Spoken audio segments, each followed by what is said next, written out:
우리들이 함께 고백하였던 이 시편 16편에도 다윗의 믿음의 고백으로 가득 차 있습니다. 8절 말씀에서는 다윗은 고백합니다. 내가 흔들리지 아니하리로다 라고 고백하고 있습니다. 9절에서도 고백합니다. 나는 안전하다 라는 고백을 하고 있습니다. 또 시편 9절 말씀에서는 이 흔들리지 않고 안전함의 고백은 나의 기쁨과 나의 즐거움이다 이렇게 말씀하고 있습니다. 11절 말씀을 한번 읽어볼까요? 11절 말씀 시작. 주께서 생명의 길을 내게 보이시리니 주 앞에는 충만한 기쁨이 있고 주의 오른쪽에는 영원한 즐거움이 있다라고 고백하고 있습니다. 다윗은 기쁨과 즐거움의 고백을 합니다. 이 기쁨과 즐거움은 흔들리지 않음과 안전함의 고백이었습니다. 그리고 시편을 이 16편을 마무리하면서의 11절의 고백을 보십시오. 그 고백들이 어떻게 되어지고 있냐 그러면은 확장되어지고 있다는 것입니다. 기쁨이 그냥 기쁨이 아니라 충만한 기쁨이 되어지고 즐거움이 영원한 즐거움이 된다라고 고백하고 있다는 것이죠. 1절 말씀을 한번 읽어볼까요? 1절 말씀 시작. 하나님이여 나를 지켜주소서 내가 주께 피하나이다. 지금 다윗은 무엇이라고 고백할 수밖에 없는 상황이냐 그러면은 하나님이여 나를 지켜주소서 내가 주께 피합니다 라고 고백할 수밖에 없는 상황이었다는 것이죠. 시편 57편을 설명하고 있는 이 표저에는 이렇게 설명하고 있습니다. 다윗이 사울을 피하였다. 다윗이 사울을 피하였다. 그때의 고백이 무엇이었냐 그러면은 내가 주께 피합니다. 내가 주께 피합니다. 내가 주께 피한다라는 이 다윗의 고백은요, 그의 상황을 말하고 있죠. 그의 위급함을 말하고 있다는 것입니다. 마찬가지입니다. 57편에 피하여 다윗이 사울을 피하여 할 때에 내가 주께 피합니다라고 고백하는 그 위급한 상황이 지금 시편 16편에서도 계속되어지고 있다는 것입니다. 16편에서도 여호와여 나를 지켜주십시오. 내가 주께 피합니다라는 것은 이 다윗의 상황이 여전히 아주 위급하고 절박한 상황이었다는 것입니다. 10절 말씀을 보십시오. 그래서 다윗은 이 절박함과 위급함을 어떻게 고백하고 있습니까? 수월과 같은 상황이다. 나는 지금 지옥에 있다라고 말하고 있다는 것이죠. 그 상황이 바로 나는 지금 죽음과 같은 멸망의 상황이다라고 고백할 수밖에 없었다는 것입니다. 지금 다윗은 위급함과 절박함의 상황이었습니다. 죽음과 같고 지옥과 같은 상황이었다는 것이지요. 3월 28일이었죠. 지난 3월 28일 진도 7.7의 미얀마 강진이 일어났습니다. 멀리 떨어진 곳이 있었죠. 1000km라 그러더라고요. 이 1000km나 떨어져 있었던 방콕에 건설 중이던 33층이 순식간에 완전히 붕괴되어져 버렸습니다. 멀리 떨어져 있었는데. 흔드는 곳에서 멀리 떨어져 있는데도 그 33층의 건물은 완전히 붕괴되어져 있다는 것입니다. 한번 생각해 보세요. 지금 다윗의 상황이 어떠했다고요? 죽음과 지옥과 같은 위기함과 절박한 가운데 있었다는 것입니다. 그렇다면 그의 영혼도 그의 삶도 흔들려서 완전히 무너져야 되었었는데 지금 그 다윗의 고백이 무엇이었다고요? 나는 흔들리지 않는다. 나는 안전하다. 나는 충만한 기쁨과 영원한 즐거움이 있다라고 고백하고 있다는 것입니다. 눈으로 볼 때는 그는 흔들려서 완전히 무너져야 되는데 그의 고백은 그게 아니었다는 것입니다. 나는 흔들리지도 나는 안전한 자다. 나는 충만한 기쁨과 영원한 즐거움이 있다라고 고백하고 있다는 것입니다. 바로 이게 어떻게 가능한 것일까? 멀리 있어서 흔들려도 무너질 판인데 지금 죽음과 같고 지옥과 같은 그 상황에서도 그의 고백이 이런 충만한 기쁨과 영원한 즐거움의 고백, 이게 어떻게 가능한 것인가? 2절 말씀입니다. 2절 말씀 고백합시다. 시작. 내가 여호와께 아뢰되 주는 나의 주님이시오니 주 밖에는 나의 복이 없다 하였나이다 라고 고백하고 있습니다. 다윗은 위급합니다. 다윗은 절박합니다. 그때 여호와께 피합니다라고 말하며 고백하였을 뿐만이 아니라 여호와를 향하여 고백하고 여호와를 향하여 계속 고백하였다는 것입니다. 여호와는 나의 주님이십니다. 여호와는 나의 복이십니다라고 계속 믿음의 고백을 하였다는 것입니다. 그의 상황이 지옥과 같고 그의 상황이 죽음과 같으니까 더 죽게 피하여 더 주님을 향하여 계속 고백하였다는 것입니다. 여호와는 나의 주님이시요 여호와는 나의 복이시다. 고린도전서 6장 19절 20절 말씀에서는 하나님께서 우리를 샀다. 하나님께서 우리를 값으로 샀다라고 말씀하고 있습니다. 우리는 죄와 사망 가운데 있었습니다. 우리는 사단마귀의 종로로 타였던 자입니다. 그런데 그런 우리를 십자가에서 자기 사랑하는 독생자 예수 그리스도를 내어주고 우리를 샀다는 것입니다. 이전에는 우리들이 사단마귀를 주인으로 섬기는 자였는데 우리를 사셔서 십자가로 우리를 사셔서 이제는 하나님을 주인으로 하나님을 주님으로 섬기게 하셨다는 것입니다.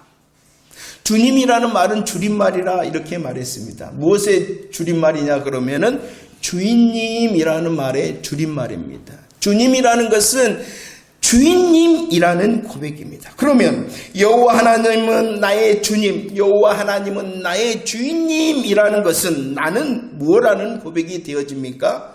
나는 주의 종입니다. 목사나 사역자만이 주의 종이 아니라 예수 그리스도의 보혈의 아래에 있는 모든 자가 누구다라는 것입니까? 주의 종이라는 거예요. 그의 죽음과 그의 지옥과 같은 상황 가운데서 고백을 합니다. 계속 고백을 합니다. 여호와 하나님께서 나의 주인님이시니 나를 책임지실 것입니다 라고 고백을 멈추지 아니하였다는 것입니다. 다윗은 여호와는 나의 주인님, 나는 주의 종입니다 라고 계속 고백하였을 뿐만 아니라 여호와는 나의 복이십니다 라고 고백하였습니다. 5절 말씀을 읽어볼까요? 5절 말씀 시작. 여호와는 나의 산업과 나의 잔의 소득이시니 나의 분깃을 지키시나이다 라고 고백합니다.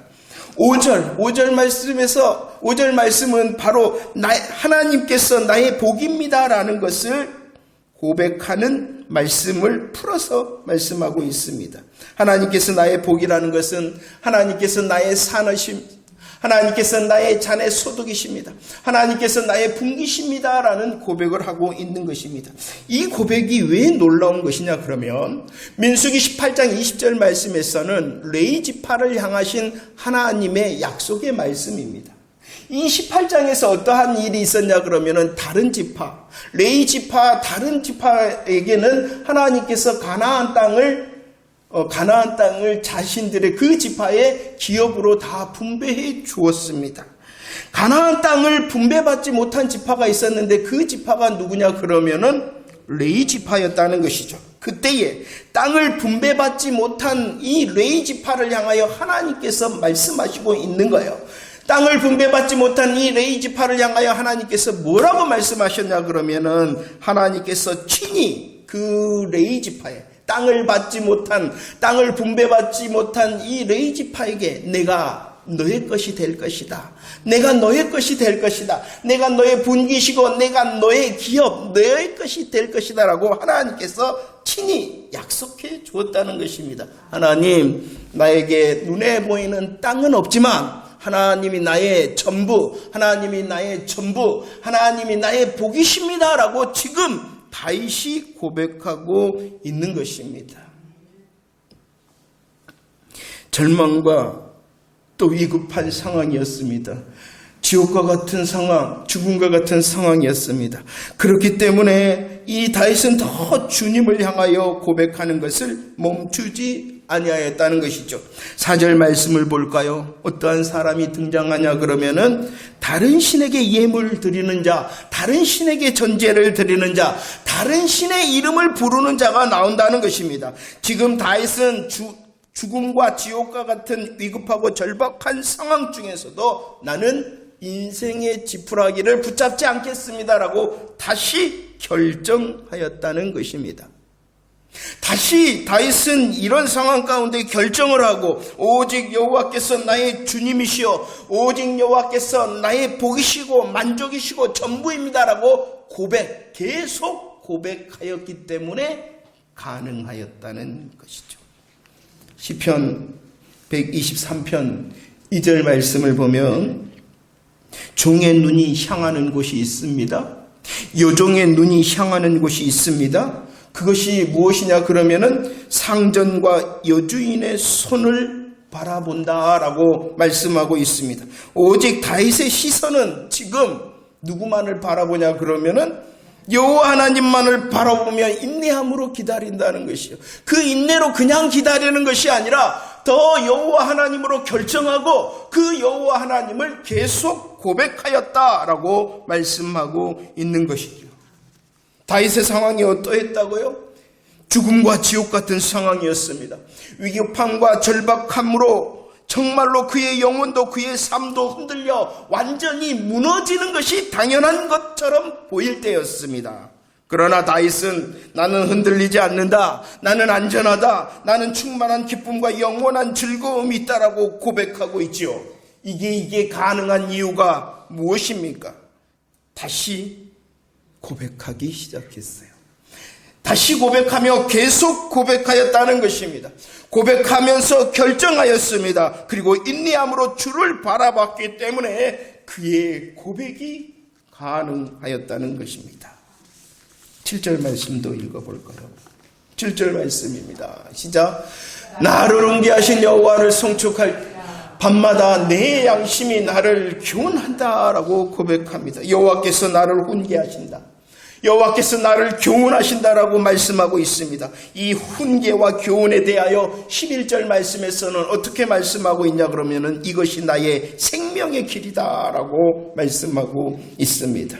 여호와 하나님의 훈계, 여호와 하나님의 교훈, 여호와 하나님께서 보여주신 생명의 길이라는 것이 무엇입니까? 하나님의 말씀입니다. 하나님의 말씀. 여호와 하나님의 말씀이 훈계요 교훈이고 생명의 길이라는 것입니다. 이것이 곧 복음의 말씀이죠. 이것이 생명의 말씀이죠. 이것이 구원의 말씀이죠. 자 보세요. 하나님의 말씀에 대해서 훈계다 교훈이다 이렇게 말씀하고 있어요. 이것이 생명의 길이다라고 말씀하고 있어요. 하나님의 말씀은 우리를 향하여 진리를 가르쳐 주실 뿐만이 아니라 우리들이 잘못된 길, 우리들이 어그러진 길을 나아갈 때에 책망하시고 바른 길로 인도하고 있다는 것입니다. 다윗은 잘 알았어요. 다윗은 잘 알았어요.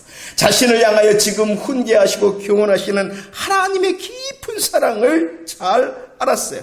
그렇기 때문에 더 사모합니다. 더 사모합니다. 훈계의 말씀, 교훈의 말씀, 생명의 말씀을 향하여 오늘 송축합니다. 내게 지금도 들려주시는 훈계의 말씀, 교훈의 말씀, 생명의 말씀을 내가 찬양합니다. 하나님의 말씀을 찬양할 뿐만이 아니라 그는 뜨거운 가슴으로 그 하나님의 말씀을 사모하며 갈망하였다라고 말씀하고 있죠. 8절 말씀 고백해 볼까요? 8절 말씀입니다. 시작. 내가 여호와를 항상 내 앞에 모시며 그가 나의 오른쪽에 계심으로 내가 흔들리지 않는다라고 고백하고 있습니다. 여호와를 항상 내 앞에 모신다.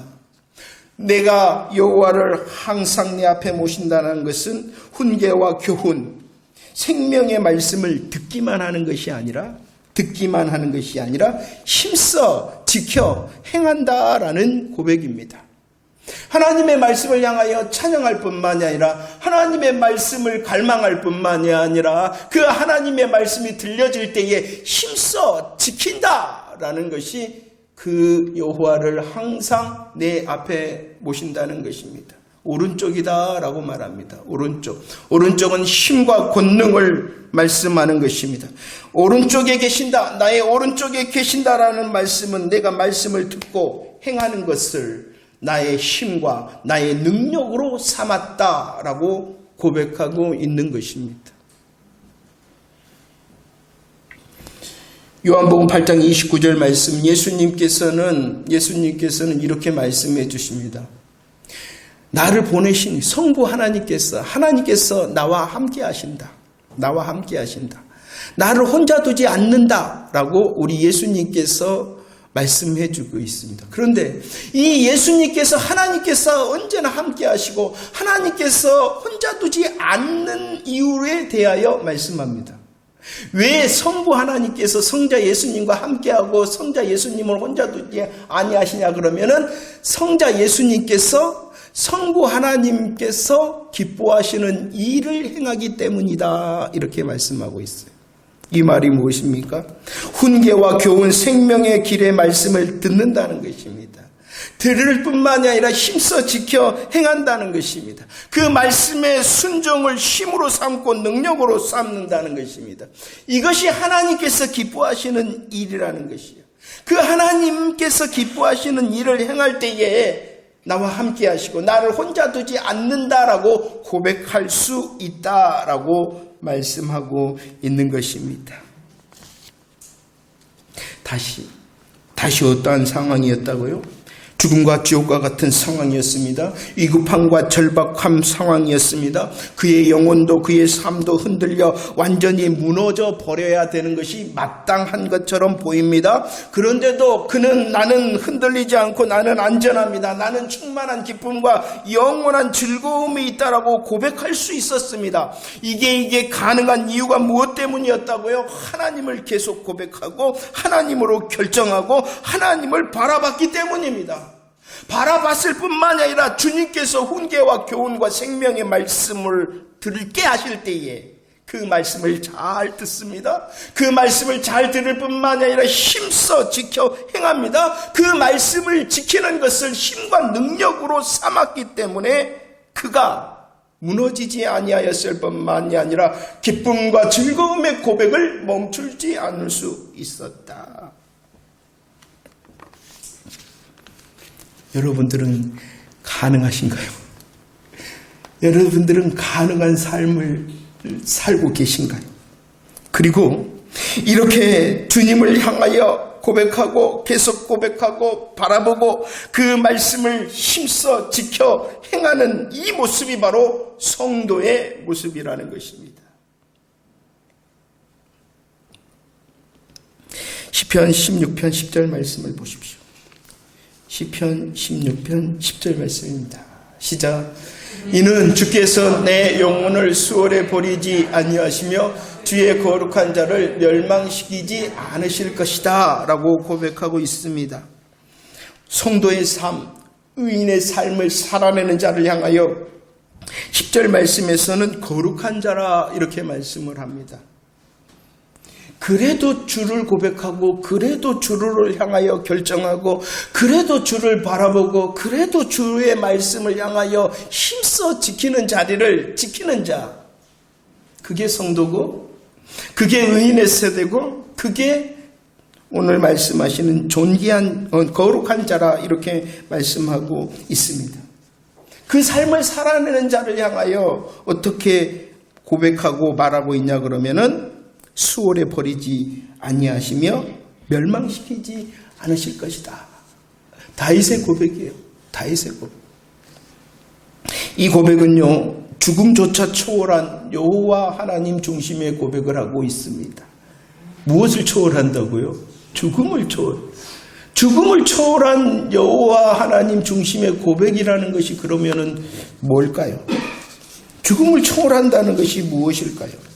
시편 16편 10절 말씀에서 보면 이 말씀의 고백은요, 사도행전 2장 27절 31절 말씀에 보면은 베드로가 인용한 말씀입니다. 시편 16편 10절을 베드로가 인용을 하면서 뭐라고 말하고 있냐 그러면은 이 예수를 하나님이 살리신지라.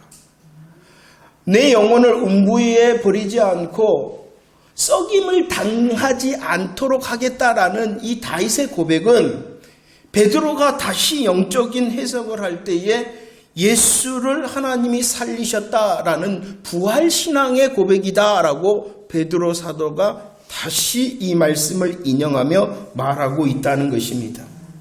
죽음을 초월하는 신앙의 고백을 하고 있는 이 다윗의 고백은 무엇이냐 그러면은 부활신앙을 고백하고 있다라는 것입니다. 부활신앙을 고백하고 있다라는 고백은 다시 무엇을 말하냐 그러면은 다니엘의 세 친구가 고백하였던 그리하지 아니하실지라도의 고백이라는 거예요. 그리하지 아니하실지라도. 어떠한 고백을 하였습니까? 하나님께서 우리를 건지실 것이다. 저 죽음의 풀무불에서 건지실 것이다 라는 고백을 그들은 하였습니다. 그렇지만 그리하지 아니하실지라도, 이 그리하지 아니하실지라도가 무엇입니까? 그 풀무불에, 죽음의 풀무불에 내가 죽더라도 나는 믿음의 도를 지키겠다라는 고백을 하는 것이 부활신앙의 고백이라는 것입니다. 자, 그러면 우리는 성도 되어졌습니다. 의인의 세대 되어졌습니다. 십자가와 부활의 고백에 아멘하는 그 고백을 통하여 은혜를 주셔서 주의 거룩한 자가 되게 하셨습니다. 그렇다면 우리들은 무엇이 마땅한 자가 되어졌냐 그러면은 여호와 하나님을 계속 고백하고 여호와 하나님을 여전히 바라보고 결정하고 여호와 하나님의 말씀을 힘써 지키는 것이 당연한 삶이 된 자가 되어졌다는 것입니다. 그럴 때 죽게 피하는 자의 안전을 누리라라는 확신을 가지라는 것입니다. 성도입니다. 의인의 세대입니다. 주의 거룩한 자입니다. 그렇기 때문에 우리들의 분명한 고백은 무엇이냐 그러면은 나를 구원하실 것이다, 나를 건지실 것이다 라는 고백을 하라는 것입니다. 그러나 혹시 지금 여호와의 응답의 안전을 누리지 못하더라도 그 자리를 떠나지 말라는 것입니다. 여러분들 가능할 것 같습니까? 이게 가능할 것 같습니까? 다시 말씀드립니다. 지금 문제 있죠? 지금 힘드시죠? 지금 눈물 나시죠? 그래도 지금 연습해야 돼. 더 큰 시험이 오기 전에, 더 큰 문제 가운데 있기 전에 내가 성도구나, 내가 은혜의 세대, 내가 거룩한 자구나, 내가 여전히 여호와를 고백하고 여호와를 바라보고 여호와의 말씀을 지키는 것을 힘과 능력으로 삼아야 되는 자구나라는 연습을 하라는 것이에요. 그리고 지금 혹시 그 여호와의 안전을 누리지 못하더라도 그래도 나는 믿음의 도를 지키리라 라는 그리하지 아니하실지라도의 부활의 고백을 하라 말씀하고 있는 것입니다. 자, 이제 말씀을 정리합시다. 말씀을 정리하면 3절 말씀입니다. 3절 고백할까요? 3절입니다. 함께 고백합시다. 시작. 땅에 있는 성도들은 존귀한 자들이니 나의 모든 즐거움이 그들에게 있다. 성도를 오늘 3절 말씀에서는 어떻게 표현하고 있냐 그러면은 땅에 있다라고만, 땅에 있다. 성도가 땅에 있다. 시편 11편의 말씀, 성도의 모습이 어떠했습니까? 새가 그물에 걸림같이 걸려 있었습니다. 다음 주에 우리들이 은혜 나눌 이 시편 17절 말씀에서는 성도가 어떠했느냐? 젊은 사자의 입에, 아가리에 지금 물려 있다. 새가 올무에 걸려있고 젊은 사자의 아가리에 걸려있는 그런 절박함의 문제에 허덕이고 있다. 그것이 땅에 있는 성도다. 우리를 향한 원수가 말합니다. 여호와께서는 감찰하지 않는다. 여호와께서는 너를 돕지 않는다. 여호와께서는 계시지 않는다 라고 우리를 조롱하고 있다는 것입니다. 지금 성도의 모습이 어떠합니까? 문제에 허덕이며 원수의 조롱 가운데 있다는 것입니다. 이 모습을 땅에 있는 자다, 땅에 있는 성도다라고 표현하고 있다는 것입니다. 그러나 3절 말씀은 성도가 땅에 있다라고 말함으로 멈추는 것이 아니라 그 땅에 있는 성도이나 그는 어떠한 자다라고 말하고 있냐 그러면은 존귀한 자다라고 말씀하고 있다는 것입니다. 수많은 인생의 문제에 허덕이고 많은 사람의 원수의 조롱을 받는 그의 자리인 것 같으나 그는 여전히 존귀한 자다라고 주님이 말씀해주고 있다는 것입니다. 땅에 있는 성도이나 그러나 그는 존귀한 자다. 왜입니까? 요한복음 1장 12절, 그는 하나님의 주권적인 은혜로 십자가와 부활의 복음으로 초대함을 받았잖아요. 믿는 자가 되어졌잖아요. 하나님의 자녀가 되어졌잖아요. 인생의 문제 가운데 있습니다. 조롱 가운데 있습니다. 그러나 그는 여전히 하나님의 자녀라는 것입니다. 베드로전서 3장 8절, 하나님의 자녀일 뿐만이 아니라 하나님의 가장 소중한 존재가 되어졌고 왕같은 제사장이다 라고 말씀하고 있다는 것입니다. 그의 상황이 문제에 허덕이고 그의 형편이 원수의 조롱 가운데 있으나 하나님의 자녀로서 왕같은 제사장이기에 그가 땅에 있으나 그는 존귀한 성도다라고 말씀하고 있는 것이죠. 구약에서는 더 아름다운 표현이 있었어요. 함께 우리 읽어봅시다.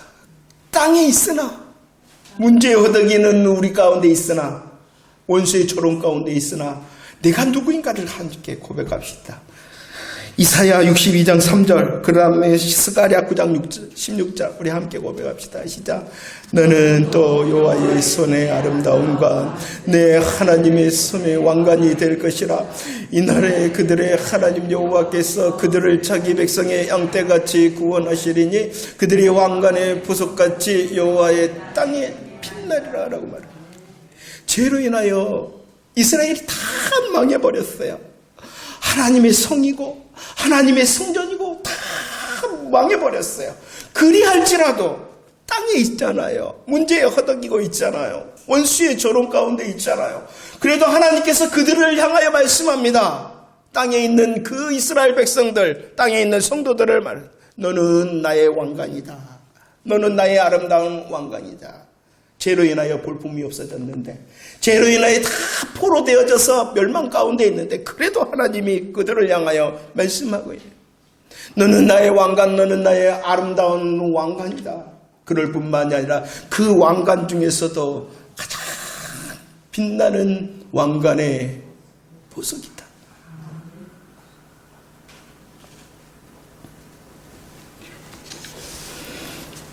다윗은 3절 말씀에서 땅에 있는 성도들은 존귀한 자들이니 나의 모든 즐거움이 그들에게 있다. 나의 모든 즐거움이 그들에게 있다라고 고백하고 있죠. 이 말이 무엇이냐 그러면 내가 바로 그 존귀한 성도의 삶을 살아내기를 원한다. 내가 문제 가운데 있고 원수의 조롱 가운데 있으나 내가 의인의 세대 성도가 되어졌으니 내가 존귀한 성도의 삶을 살아내기를 원한다. 이것이 나의 소망이다 라고 고백하고 있는 것입니다. 문제 가운데 있는데, 원수의 조롱 가운데 있는데 하나님께서 복음으로 나를 존귀하게 성도되게 하였습니다. 내 삶이 그 하나님의 존귀한 성도의 삶을 살아내기를 원한다. 저와 여러분들도 분명히 하나님의 의인의 세대가 되어졌음을 믿으시기를 바랍니다. 하나님의 성도, 하나님의 존귀한 성도가 되어졌음을 믿으시기를 바랍니다. 지금 내 삶을 향하여 인생의 수많은 질문이 쏟아지더라도, 원수의 조롱이 있더라도 다시 여호와 하나님으로 고백할 수 있는 저와 여러분들이 되어지기를 축원합니다. 하나님의 의인의 세대, 하나님의 존귀한 세대가 되어졌사니 하나님이 찾으신다 했잖아요. 하나님께서 복음의 예배자를 찾으시고 삶의 사명자를 찾으신다 했잖아요. 그 찾으시는 존귀한 성도가 저와 여러분들이 되어지기를 축원합니다. 우리들 다시 한번 여호와의 말씀으로 우리의 마음을 지킵시다. 여호와의 말씀으로 마음을 지켜 말하고 행동하는 자가 되어지기를 축원합니다. 여전히 하나님으로 고백하고 하나님으로 결정하고 하나님으로 바라보며 하나님의 말씀을 지키는 것이 나의 힘과 능력입니다 라고 고백할 수 있는 저와 여러분들이 되어지기를 축원합니다. 6절 말씀 고백할까요? 6절 말씀입니다. 시작. 내게 줄로 재어준 구역은 아름다운 곳에 있으며 나의 기업이 실로 아름답도다 라고 고백합니다. 하나님께서 내게 줄로 재어준 구역이라는 것, 하나님께서 내게 주신 기업이라는 것, 이 구역과 기업은 바로 우리의 삶의 자리와 삶의 시간을 인생을 말하는 것이 인생. 하나님께서 내게 지금 호흡하게 하셔서 인생으로 살게 하셨다는 것입니다. 인생으로 살게 하신 것이 바로 내게 줄로 재어진 구역이고 또 기업이라는 것입니다. 그 인생이 뭐하다라고 고백하고 있냐 그러면은 지금 아름답다. 우리의 인생을 아름답게 하는 것은 세상의 성공과 세상의 행복과 세상의 명예가 아닙니다. 하나님께서 우리에게 줄로 재어진 구역과 기업인 내 인생을 아름답게 하는 방법이 무엇입니까? 바로 존귀한 성도로 살아내는 것이 내 인생을 아름답게 하는 것입니다. 지금 분명히 흔들리고 무너질 수밖에 없는 상황일지, 내가 의인의 세대구나, 내가 성도 존귀한 자구나 라고 하며 여호와 하나님 앞에 서서 머무르며 사는 자답게 다시 하나님으로 고백하고 결정하고 그 하나님의 말씀으로 인내하는 자가 그 인생을 아름답게 하는 자라 말씀하심을 믿으시기를 바랍니다. 하나님께서 새날 다시 우리의 구역과 기업을 주시는 것인데 그 인생을 더욱 아름답게 하는 존귀한 성도의 삶을 살아내는 저와 여러분들이 되어지기를 축원합니다. 시편 16편 9절입니다. 요한 3서 1장 2절입니다. 얼마나 예민하게 이 고백했는지 몰라요. 다윗이 9절 말씀은 뭐라고 고백하냐, 내 마음도 내 영도 내 육체도 이렇게 고백하고 있어요. 내 마음도 내 영도 내 육체도 전인격적인 내 영혼도 내 삶도 내 인생의 전부도 기쁨과 즐거움의 안전을 노래한다. 요한 3서에서는 이것을 뭐라고 말합니까? 영혼도 범산도 육체의 강건함도 이렇게 말씀하고 있죠. 정말로 설교자뿐만이 아니라 여러분들을 향하여 기도하면서 하나님,